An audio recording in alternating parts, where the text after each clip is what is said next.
Olá pessoal, tudo bem com você? Hoje eu fui visitar as belezas da natureza. Aí eu fui ver a paisagem, foi muito legal. E não se esqueça de deixar lá, se inscrever no canal, ativar o sininho e vamos lá! Olá pessoal, tudo bem com vocês? Hoje eu estou visitando o sítio do Vitipedo. E aqui ó, atrás de mim tem um pôr do sol que é muito lindo.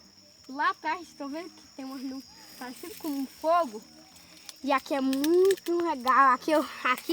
Ali, lá de trás daquelas plantas tem uma pedrona que eu já fui lá.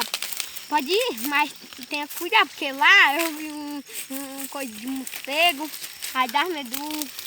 Eu quase morria lá, mas o pai me segurou. Aí fomos lá para pé tirar foto. E depois a gente aí voltou, aí eu trouxe meus irmãos da Meroca. Aí eu fui de volta para outro carro. Aí lá na avó tinha uma bolinha que é muito legal de apertar.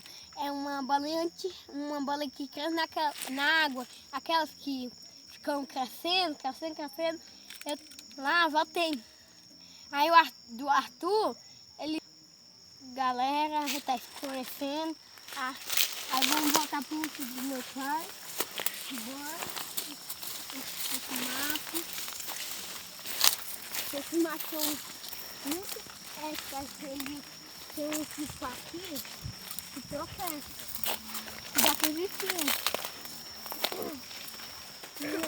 E ali, ó, esse caminho, ó, é por aqui, ó.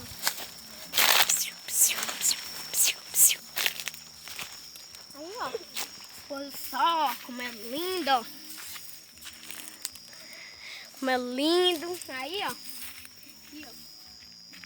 E, ó. Vamos voltar. Aí. Aqui, ó. Que era uma mata. Aí. Já. Esse caminho vai pra mata e esse aqui vai pra Tileda.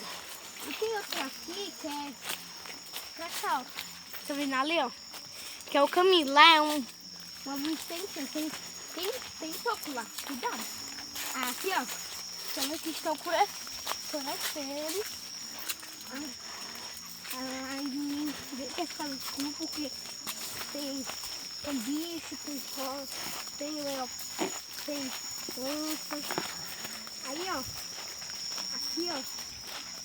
Pode ficar aqui, ó. Aí. Vou ficar aqui, ó. Aí, ó. Já ali, ó.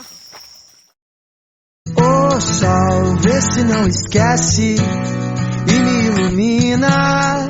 Preciso de você aqui. O sol, vê se quer.